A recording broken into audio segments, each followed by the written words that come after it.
મારે તો જોઈતું હતું મારું નામ, મારી ઓળખ, મારા દીકરાની ઓળખ.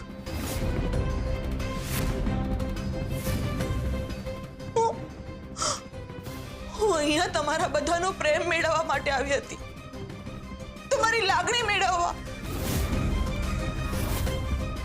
અને સૌથી વધારે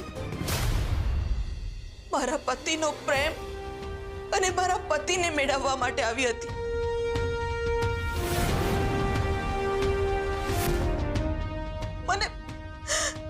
મને એક પણ વસ્તુનો મોહ નથી. હું તો ભૂખી હતી ભાવની, એક પ્રેમ ભર્યા હૂંફની. હું અહીંયા મારા દીકરાને એનો હક અપાવવા માટે આવી હતી, એની પાછળ એના પિતાનું નામ હકથી લાગે એ અપાવવા માટે આવી હતી. પણ કદાચ મારામાં જ ક્યાંક કચાશ રહી ગઈ હશે કે હું તમારો પ્રેમ ના જીતી શકી. એટલે તે આવું બધું કર્યું? લજ્જા વહુ,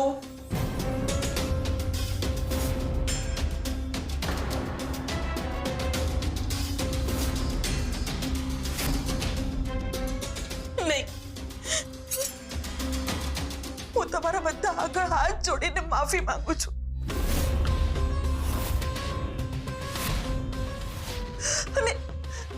અને મારા ભૂલોની સજા મારા દીકરા આયાનને ન મળવી જોઈએ. આખી વાતમાં ને આખા પ્રકરણમાં એ સાવ નિર્દોષ છે, અને નિર્દોષ સજા ન મળે એ માટે હું ફરીથી તમને બધાને હાથ જોડીને વિનંતી કરું છું, મને માફ કરી દો. અનસૂયા વહુ, જો તમને તમારી ભૂલોનો પસ્તાવો થતો હોય તો નવેસરથી જીવનની શરૂઆત કરો ને. જિંદગી ઘણી બાકી છે હજુ. તમે આમ હિંમત હારી જશો તો તમારી ભૂલોનું પ્રાયશ્ચિત કેવી રીતે કરશો? એ જ તો કરવા આવી છું મોટી બા. કદાચ તમે મારી ભૂલો માટે મને માફ કરી દેશો, પણ હું મારી જાતને ક્યારેય માફ નહીં કરી શકું. મેં ક્યારેય નહોતું વિચાર્યું કે હું જેલના સળિયા પાછળ જઈશ. અંધકારના આવેશમાં આવીને મેં કેવા કેવા તીરો છોડે. કોને લાગશે, કેવા વાગશે, એનું દુઃખ કેવું હશે, એની મેં જરા પણ ફિકર ના કરી. આ ગુનો છે, ઘોર પાપ છે, અને એનું પશ્ચાતાપરૂપી પરિણામ એક જ હોઈ શકે છે.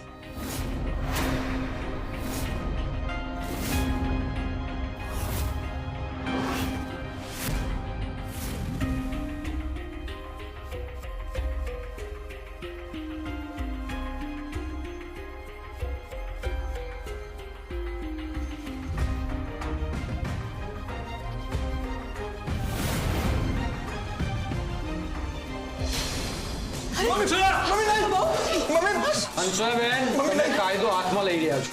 પ્લીઝ મને ગન આપી દો. જો તમારાથી કોઈ પણ ચૂક થઈ ને તો અહીંયા કોઈ પણનો જીવ જઈ શકે એમ છે. લાવ. જોયું મોટી બા, તમે આને માફ કરવાનું કહેતા હતા અને મોટી મોટી વાતો કરતા હતા, અને જેવી જ હાથમાં બંદૂક આવી તો એનો અસલી રૂપ બહાર આવી ગયો ને.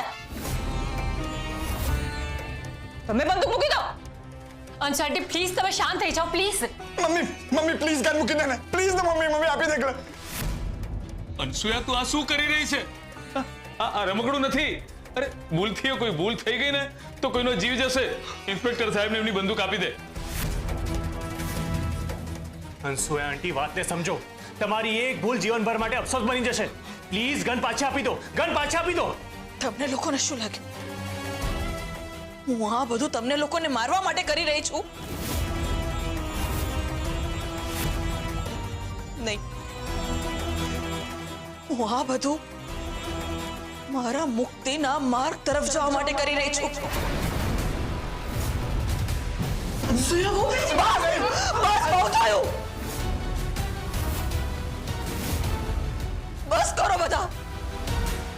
અરે જતા જતા એટલું જ કહું છું કે હું ખરાબ નથી. હું તો ખાલી રસ્તો ભટકી ગઈ હતી. પણ તમને બધાને હાથ જોડીને પ્રાર્થના કરું છું કે મારા આયાનનું ધ્યાન રાખજો. ફરી તમને બધાને હાથ જોડીને વિનંતી કરું છું, મને માફ કરી દેજો. નહીં અંશુ આંટી,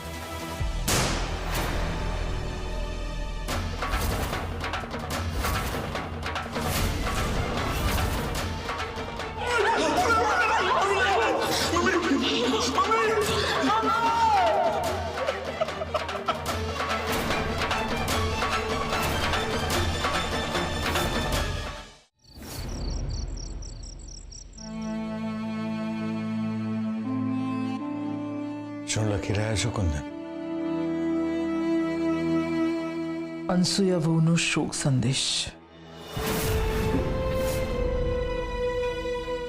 અનસૂયા વહુ આ ઘરના વહુ હતા. ભલે એ પોખરાજની બીજી પત્ની હતા, પણ આ ઘરના વહુ તો હતા જ ને. અને એમણે આપણી સાથે જે કર્યું એમણે જે કર્યું એ. ને આપણે શું કર્યું એમની સાથે? જે કંઈ પણ થયું એમાં અનસૂયા વહુ ને અયાનનો કોઈ વાંક નથી. માણસને એની પરિસ્થિતિ સારી કે ખોટી બનાવે છે. કોઈ પણ વ્યક્તિ જન્મજાત ખોટી કે ખરાબ નથી હોતી. તમારી વાત સાચી છે. અને આ જે પણ થયું એમાં આપણે કેટલા મોટા પાપના ભાગીદાર બની ચૂક્યા છે. આપણે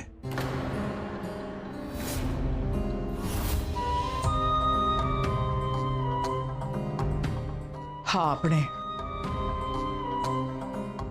જે આંગણામાં તુલસીની પૂજા થતી હોય એ જ આંગણું લોહીથી રંગાઈ ગયું.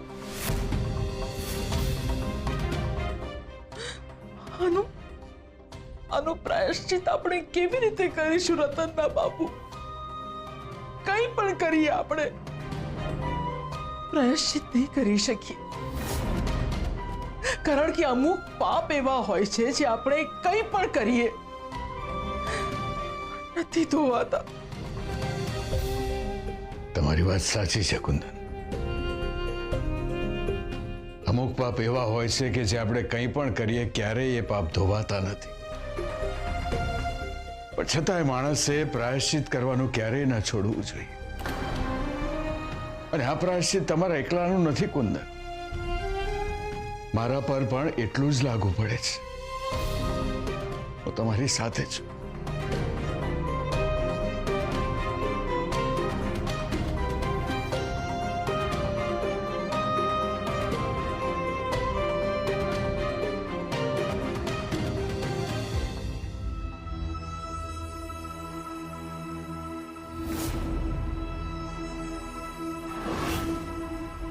અનસૂયા વહુનો શોક સંદેશ કાલના બધા જ ન્યૂઝપેપરમાં એ આવી જવું જોઈએ.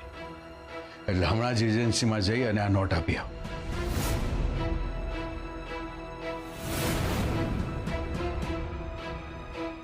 કેમ વિચારોમાં ખોવાઈ ગયો? અનસૂયા વહુને જાણે છે ને તું કે ભૂલી ગયો? જેને પત્ની બનાવીને તે અંધારામાં રાખી હતી અને જેના મોતનો તું જવાબદાર છે. મોતનો નહીં, કમોતનો જવાબદાર છે. એ અનસૂયા વહુ કે જેને એના દીકરાથી એની માને અલગ કરી દીધો, એનો તું જવાબદાર છે. કાયમ માટે એના દીકરાથી માની મમતા છીનવાઈ ગઈ, જેનો તું જવાબદાર છે. એ અનસૂયા વહુ કે જેણે પોતાનું આખું જીવન તને આપી દીધું અને એના બદલામાં એમને શું મળ્યું? મોત. મોત ને કમોત.